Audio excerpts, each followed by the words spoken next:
Welcome to the For the Love of Humanity podcast, a place for those who'd like to see philanthropy be less of the industry it has become and return to its roots, love of humanity. This place is beautiful and hopeful, and it's nothing without you. Community is the way. Community has always been the way, and philanthropy has lost its way as it's developed over the years. We're recentering community at For the Love of Humanity, and community is what we seek in everything we do. Friends, to love and care for our fellow human beings is one of the most human things we can do. Let's get back to the roots of what it means to be human. Let's return to true philanthropy together.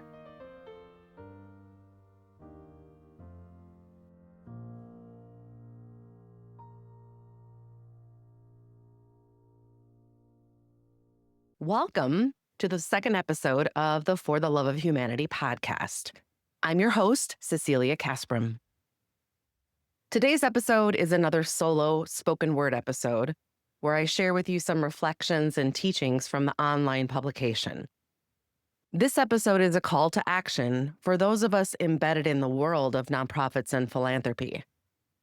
But don't worry, I know change can be scary, but in this episode, we'll reflect on how change is not only the natural order of things, one of the most natural parts of our lives, but also we'll explore how the change I'm advocating for will actually make our lives and our work in philanthropy far more meaningful.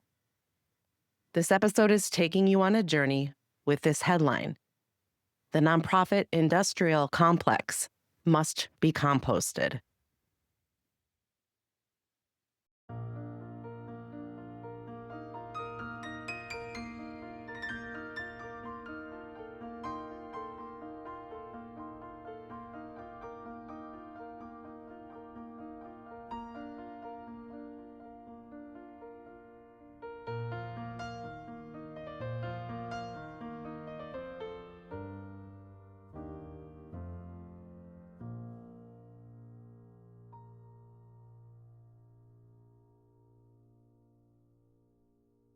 We humans have been caring for our fellow humans since the very beginning of humanity here on Earth.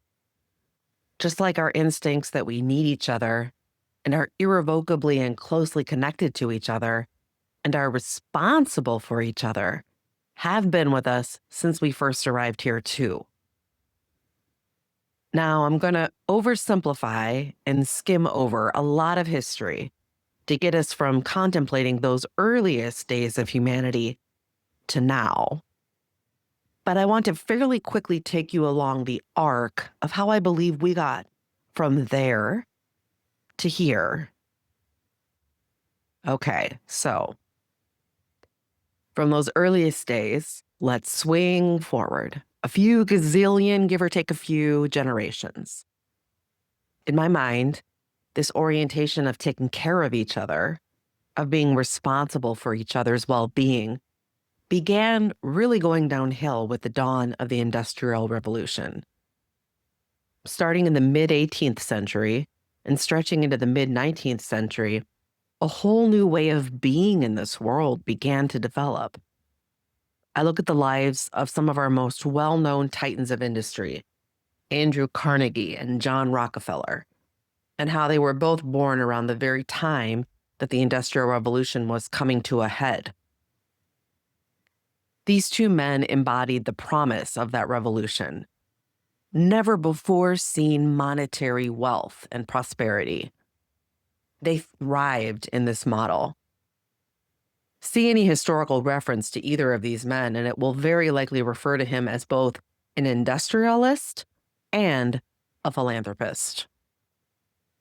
In fact, philanthropy as an industry could likely be seen as having its seeds within the lives of these two men.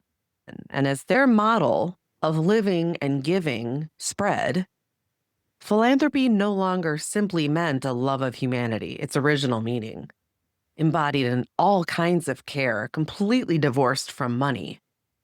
But instead, it meant all kinds of money, and it became charity rather than solidarity.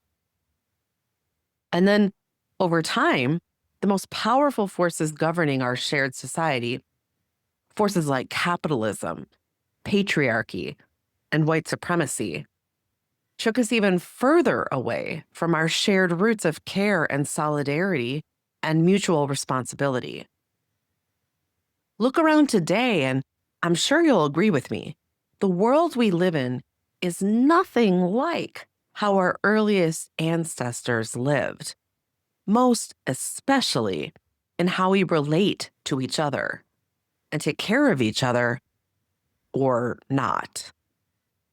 Our original impulses have been poisoned and are struggling to stay alive. So, how do we get here? Well, for one, capitalism got us here. How did capitalism get us here? Well, capitalism has trained and conditioned us in so many powerful ways. We think there's never enough time, money, food, toilet paper, right? We're always focused on all the things we're told we need rather than what we actually need to live our lives and or what actually matters in the end.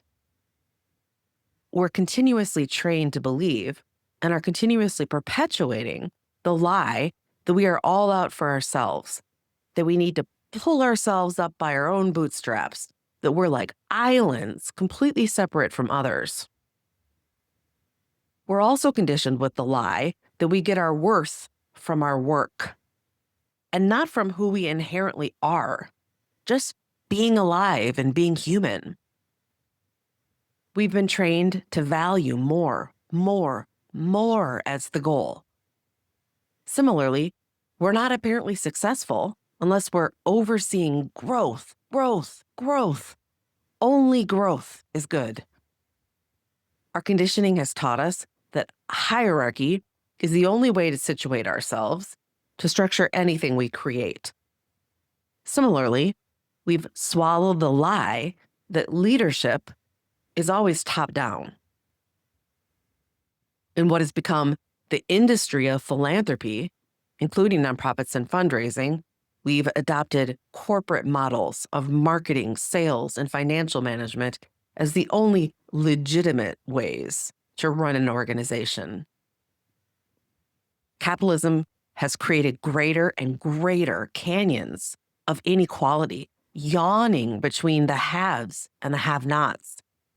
And we've been conditioned to think of that as just how things are. If you look at this reality from the vantage point of our ancestors who cared for all of their neighbors as a matter of course, you can see how bonkers this reality is. Why do we have whole segments of our human population that have so much less than others and who struggle merely just to survive, while most other humans barely bat an eye?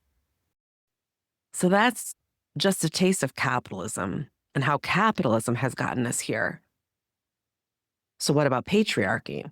How did patriarchy help get us here? Well, patriarchy has trained and conditioned us in so many powerful ways too. Masculine energy rules our ideas of leadership. When we picture a leader, especially a CEO or a president, our biases will always lean to a man. We're so likely to picture a man.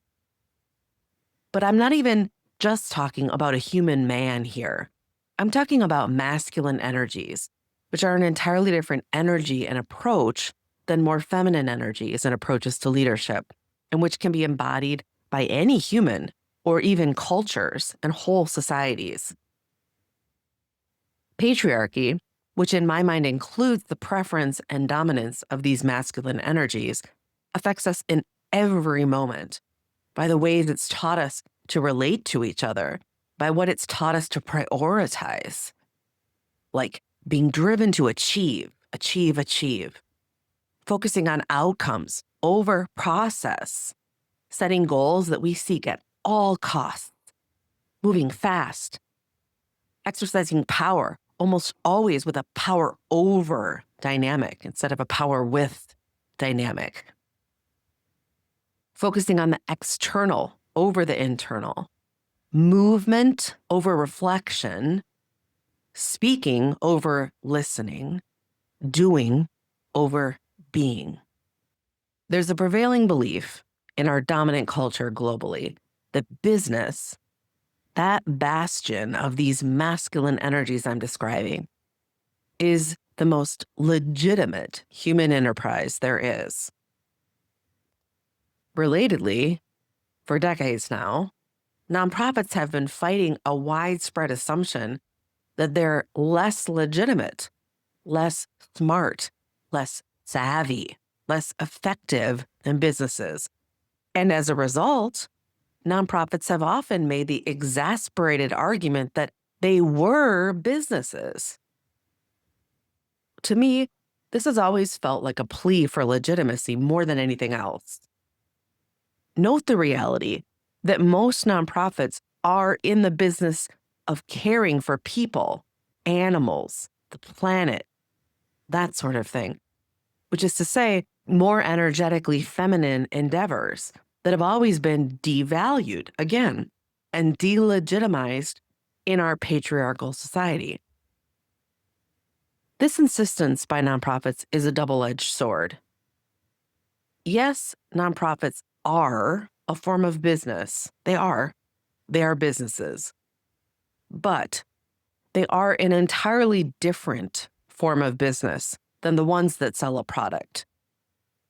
And yet, businesses that market and sell a product are the types of businesses that nonprofits have been modeling their best practices, quote unquote, after for a long time now. I mean, why wouldn't we? If that is supposedly the best and most legitimate way to do things, as our dominant culture would tell us, right? So that's a bit about patriarchy and how patriarchy has gotten us here. Now for white supremacy. How did white supremacy help get us here? White supremacy has trained and conditioned us in so many powerful ways too, perhaps the most powerful ways of all, leaving me to wonder certain things as I look around. Like, why are the ones who are struggling the most in our world so often brown or black? Of course, it has nothing to do with any inherent qualities of those people. And knowingly stating the obvious, but needing to be clear, believing so is itself a form of white supremacy. Here's another one. Why are the norms we all are expected to go by the whitest, which is to say, the most erasing ones? In the most literal sense, whiteness is erasure or being without any color. And all the ways we're taught to be professional in this world are very much about erasing anything that makes us most human, aka messy, different, colorful. Whiteness is erasure.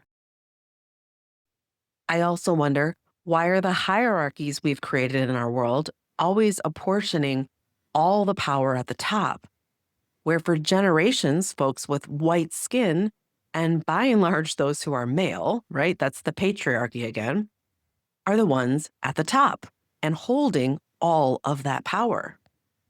My final question on this for now: why do we only give lip service to diversity, but in the end we collectively make the decision to homogenize everything, aiming for assimilation and erasure of any differences above all else?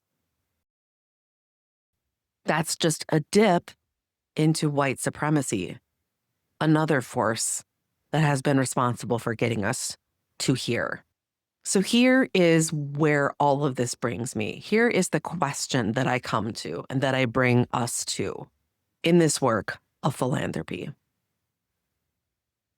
Are we corporate or are we community-centric? Philanthropy once happened without any form of institution, via a much more simple form of community care. And now we have normalized this work happening within institutions or organizations. And here's the thing. Once there's an institution, the institution starts to take on a life of its own. Perpetuating the institution becomes a goal in and of itself. And do you see how much of a problem that is?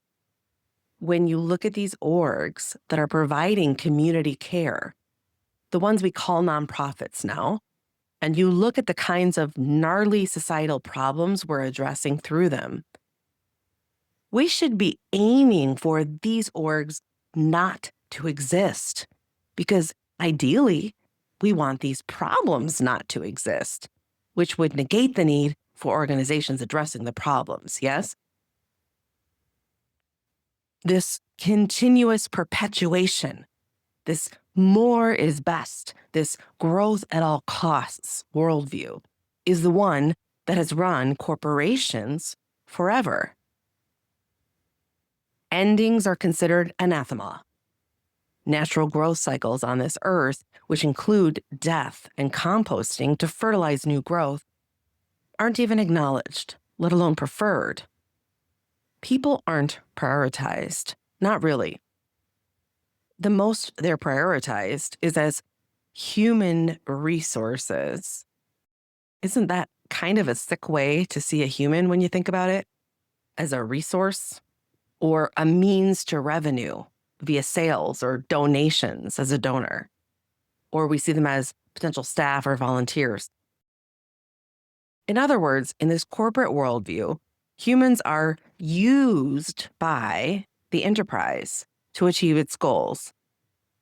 Valuing people just because they're our fellow humans and community members and they're here and living and breathing, not so much.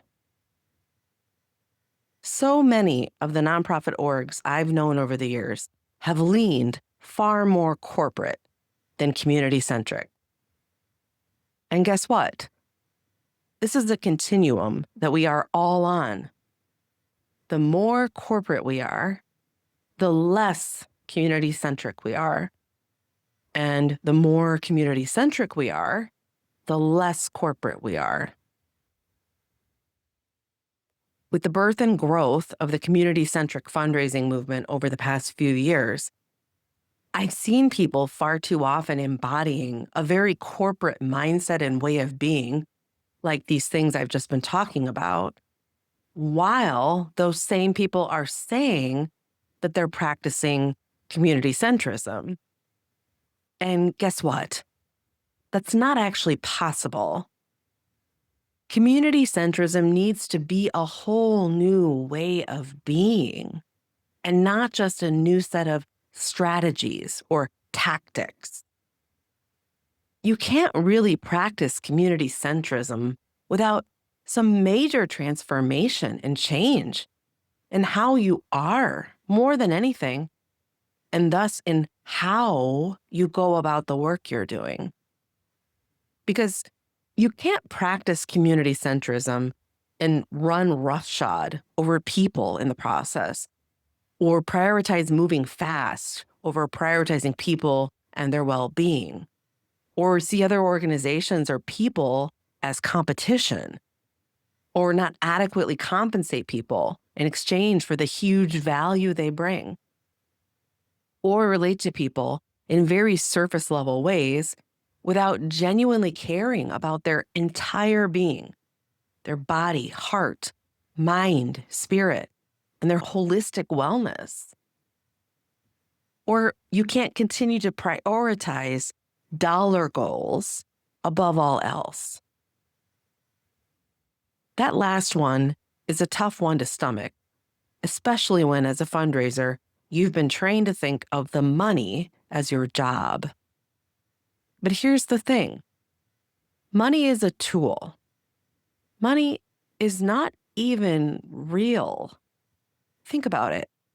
Even cash, is just some paper and some metal that we've imbued with special meaning.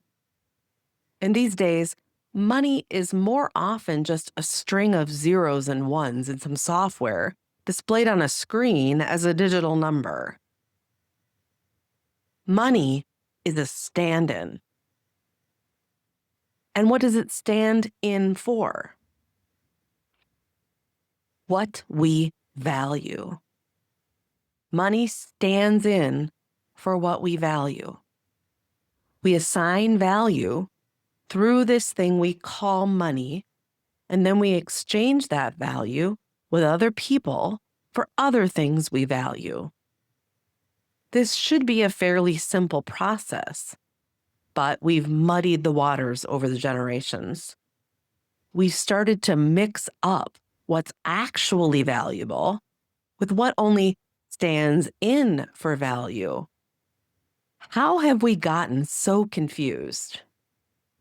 Why would we value a stand-in for value before our fellow humans who have value inherently without having to do or be anything to earn it and are the only thing that really matters in the end?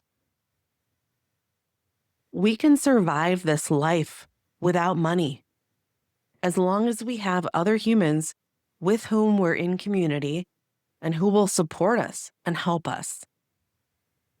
We can technically survive this life without being in community, as long as we have money to help us pay for satisfying all of our needs. But is that even a real human life? Or at least a desirable one? When we get to the end of our lives, will the money we earned and spent matter most to us? Or will the relationships, the love that we gave and received? I think you probably know the answer when I ask that, right? So again, I ask, what is actually most valuable to us? Isn't it other people? Relationships? Our fellow humans? Loving and being loved by them? Community? I hope those are your answers. And if they are you reflecting these values in how you work, how you move about the world, how you enact and embody this thing we call philanthropy? If you realize that you're leaning more towards a corporate approach rather than the community end of the spectrum, don't fret. Knowing is half of the journey, right?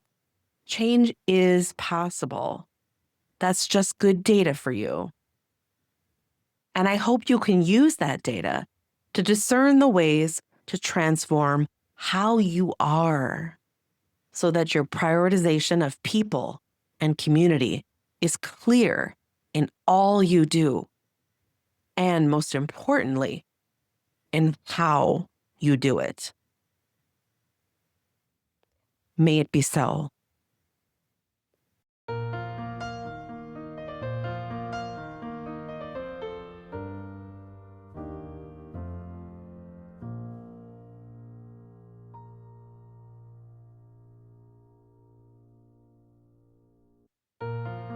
Thanks for joining us today. Hopefully you're left with some inspiration, some things to ponder, some topics that will spur further conversation between you and your friends and colleagues. If you'd like to engage in this conversation with the For the Love of Humanity podcast community, you can leave a message by texting or calling 1-612-440-4819. That's 1-612-440-4819. Be sure to indicate whether you're cool with your thoughts being shared on the air. Then, want to help us spread the word? Don't forget to follow and rate and review the pod wherever you get your podcasts. That'll help more people find us and help our community grow. Finally, visit the online community at fortheloveofhumanity.community and be sure to subscribe when you're there. Bye for now, friends.